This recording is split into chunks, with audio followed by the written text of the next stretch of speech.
one nation, under God, indivisible, with liberty and justice for all. Approval of the June 7th, 2021 Committee of the Whole minutes. Mr. Chairman, Trustee Compass. I move to approve the minutes of the regular meeting of the Committee of the Whole of June 7th, 2021. Second. Call the roll. Trustee Compass? Aye. Trustee Malani? Aye. Trustee Healy? Aye. Trustee Katsinas? Aye. Trustee Reardon? Aye. Trustee Radiszewski? Aye. Mayor Pico. Aye. Economic Development Incentive Programs update. Alex, would you like to give us an update on the Economic Development Incentive Programs? Good evening, everybody. This is to introduce some potential updates to the Village's Economic Development Incentive Programs. So a little history here. In June of 2020, the Board of Trustees created incentive programs to assist the business community during the pandemic. They have been utilized in different capacities over the past year. The programs that were adopted back in June of last year are to the right on the screen up here. Different examples of how these were utilized: Stan's Donuts and Coffee utilized the backfill vacant restaurant incentive and commercial impact program to occupy a space along LaGrange at the former PDQ site. We've also had Moran Family of Brands relocate their headquarters to Orland Park using the non-traditional sales tax sharing and commercial impact program. There was the small business sharing program that shared sales taxes with local businesses for 90 days. And later tonight, you're going to hear about another development looking to utilize the new hotel sales tax sharing program for a new development. So just some examples there. The Village did a few other programs in addition to those just mentioned. Shop OP and Dine OP, these were programs that incentivized people to shop in Orland Park by offering consumers rebates in the form of Visa gift cards when they spent a certain amount at Orland Park venues. And then the Orland Park Perks app, that is an application that was launched this year that drives customers to our local businesses. So the app is available for download now, and it allows businesses to share their specials with customers and customers to be able to view those specials as well and connect directly with the local businesses.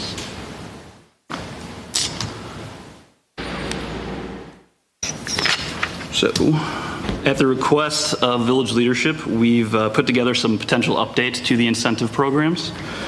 We're looking at keeping these existing programs that were included last year, the non-traditional sales tax sharing program and the backfill vacant restaurant incentive program are both sales tax sharing programs for specific uses. The first one with industrial to quasi-industrial type users, and the second one with restaurants that are looking to come in and backfill a currently vacant restaurant. The hotel incentive program for new hotels allows a new hotel development to come in and share in the occupancy tax that they generate at their new location.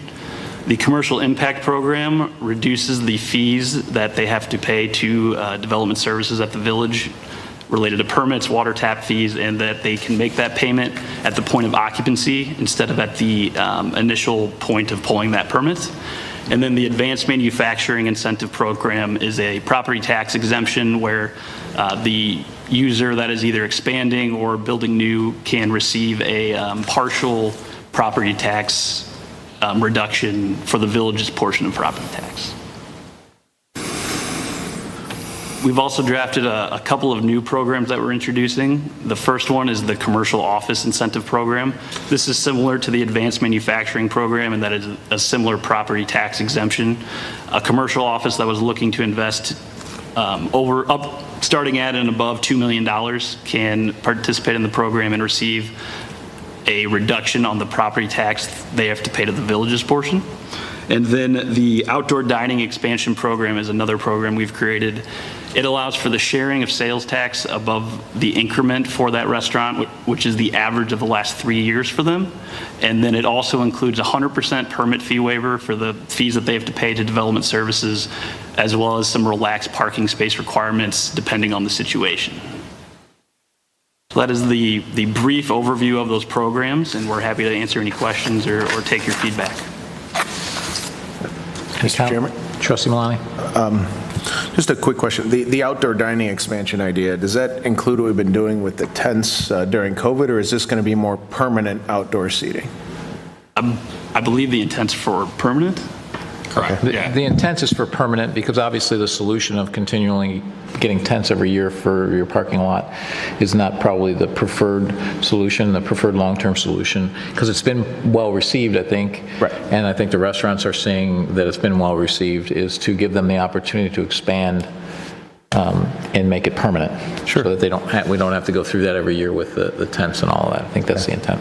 Yeah, I think, there was, it seems like a lot of people enjoyed the temporary seating, and that's why I was wondering, because if we're moving towards something more permanent, hopefully we'll get traction with that, because it seems like the tents are kind of wearing off.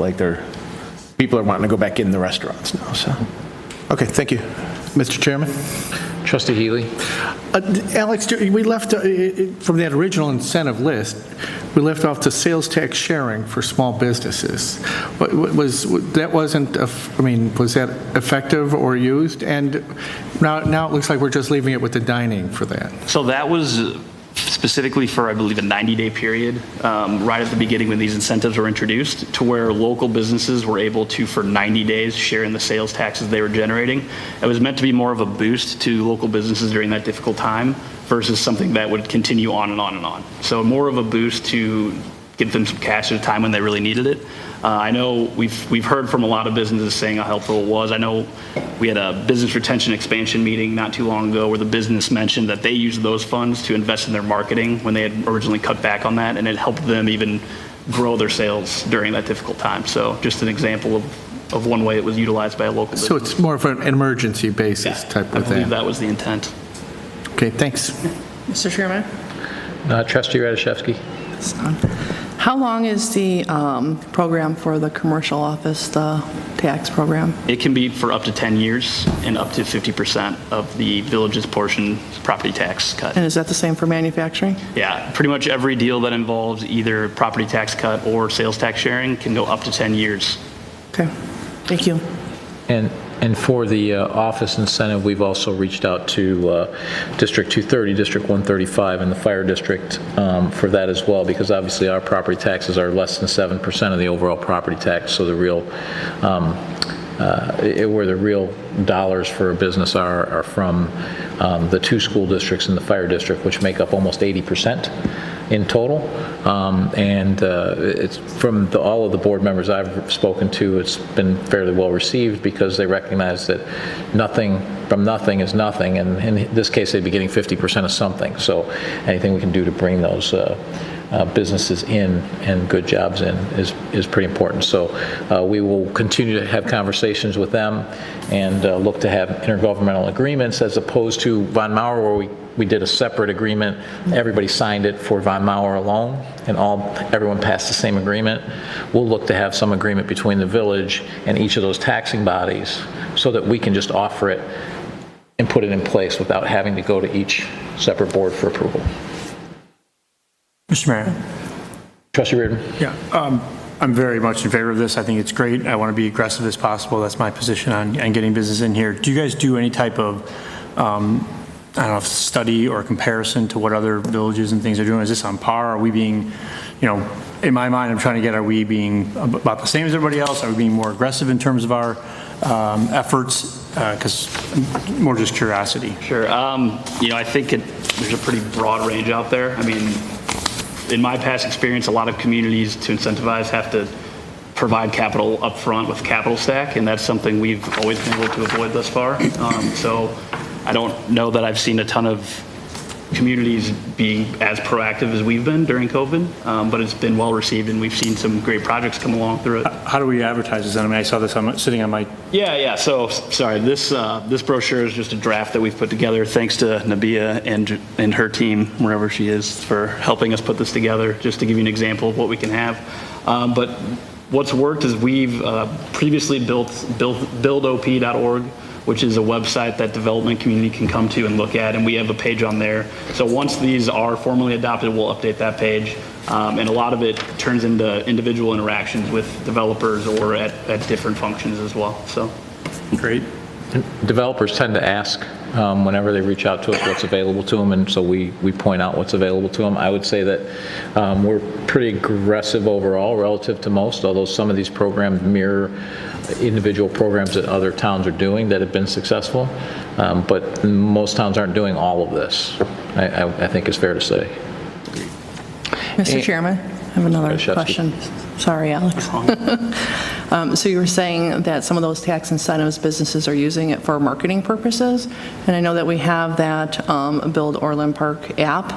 I haven't seen too much about it. I mean, what are we doing to promote it to them and promote it to the public? I saw it initially, but I haven't seen anything, or has there been updates as far as businesses, and is there a cost for them to participate? I'll have to connect with our marketing team to kind of figure out some of those answers. I don't know them off the top of our hand of what the interaction has been and how many users have been downloaded and things like that. I believe it was released in May. Yeah, so I think we're still really early on, and we'll continue to promote it at events that we have both in person and through our digital marketing. Can you include that in our monthly reports? It'll go into the monthly report, absolutely. Great. Thank you. Mr. Chairman. Trustee Compass. So I'm a big fan of these programs. I particularly like the win-win structure where they're performance-based, and it helps mitigate the risk of the village and hopefully increases revenues for both the participating businesses and the village. My question is, what are we doing to proactively promote this, especially to businesses that may not yet be part of the Orland Park community? Sure. So just to give you an example, we try to reach out to individual businesses, but we also look at bigger ways to connect to more audiences. So for an example, we reached out to the Illinois Restaurant Association in relation to the backfill program and our commercial impact program, and we were instantly able to connect with all of their membership. And so we look at strategies to be able to connect with a large group of audiences, and we've prepared a short list of potential groups like that, associations that represent multiple industries, to try to get this information to them, kind of taking a broader range of trying to get into their newsfeed versus individual users. Specifically for some commercial office and advanced manufacturing, there's some statewide programs that will tell you when there's people looking for certain things, and we actively submit sites and market our information for those. Thank you. And on that note, Alex, Technology Manufacturers Association, they have small manufacturers. Reach out to them and let them know we have these. We should be on their radar screen, but just in case.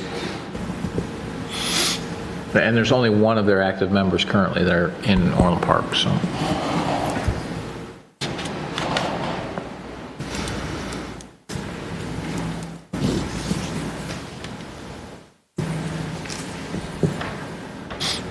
Any other questions? So I think this is good. I think we've had a lot of success with these programs, and I like the new additions with the commercial office incentive.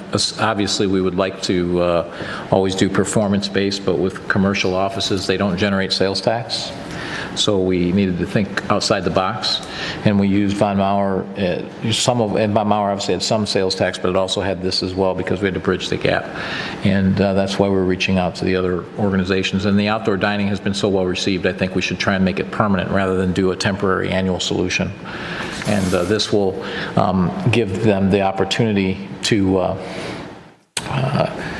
Give all those businesses the opportunity to recapture any additional sales dollars that they get from this and use it towards their capital expenses. So I think it's a good program. So thanks, Alex.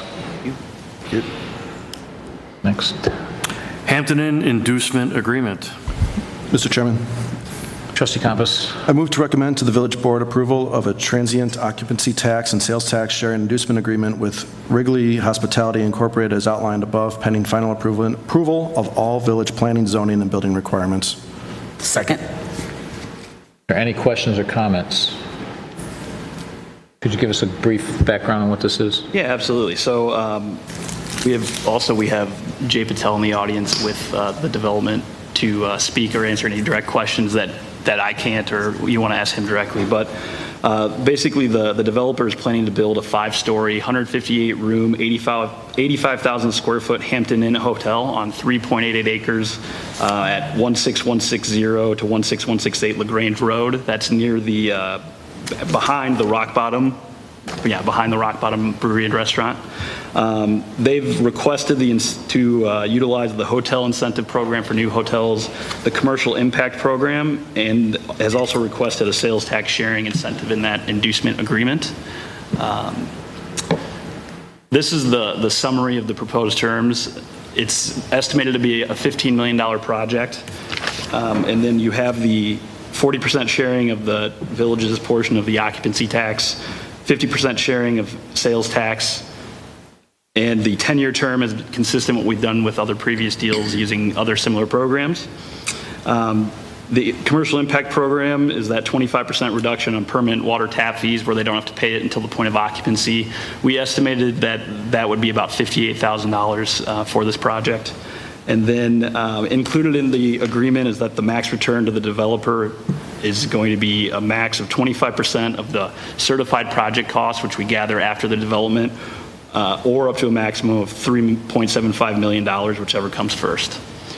Included in that is that there's the clock for that 10-year sharing agreement starts no later than March 1st, 2023, so it'll end no later than March 1st, 2033.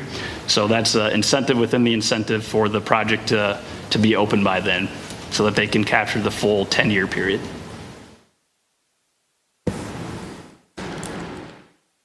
So I'll add to this. This project has been ongoing since before I arrived as mayor.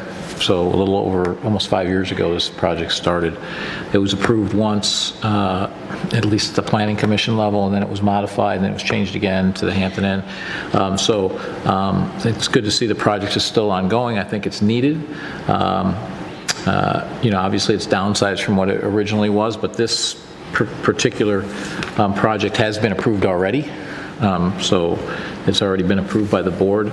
We're approving the incentive agreement. I think it's also important to have a clock started on this because, as I said, it's been going on for 5 years, so we want to make sure that the project gets going rather than it keeps getting held out there longer and longer and longer and longer and longer. So I think that's pretty important. So my understanding is that the project is going to start this year. Is that correct? I'm getting a head nod. Yes? So, well, we're looking forward to it. Any other? Trustee Reardon. What are, it said 25 to 30 jobs. Are those full-time jobs? Are those at the hotel, cleaning, people working the front desk, all that? Exactly. That's the estimate they shared with us. Okay. Yeah, the FT is the full-time equivalent jobs. Yeah. Gotcha. Any other questions? I have a question, Mr. Chairman. Trustee Radiszewski. Can you please elaborate a little bit on that water tap fee reduction? Like what is that? Do you have anything? Yeah, so enlighten me. You want to take that one or? All right, so when developers come into town and they're going to be tapping into the water system, they pay a water tap fee. That ranges depending on the size of the water line they're going in, the size of the development, and so that fee is being reduced by 25% along with any building permit related fees that are incorporated into the project. Thank you. Any other comments? Call the roll. Trustee Compass. Aye. Trustee Katsinas. Aye. Trustee Healy. Aye. Trustee Milani. Aye. Trustee Reardon. Aye. Trustee Radiszewski. Aye. Mayor Pico. Aye. Anybody want to comment tonight? I'll entertain a motion to adjourn the committee of the whole. So moved. Second. Call the roll. Trustee Compass. Aye. Trustee Healy.